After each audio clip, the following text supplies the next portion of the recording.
Okil moro ma Nairobi omako bura e doho ka odwaro mondo wit oko chenro mar medo omenda ma ing'ado e agulu mar aheri kata NSSF ming'ado kowuok kuom jotich mag mapachoka.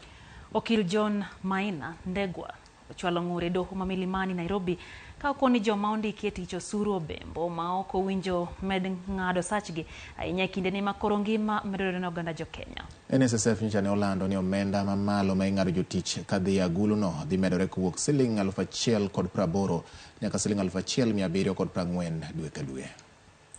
Every other Kenyan know that the times we are living are so chaotic.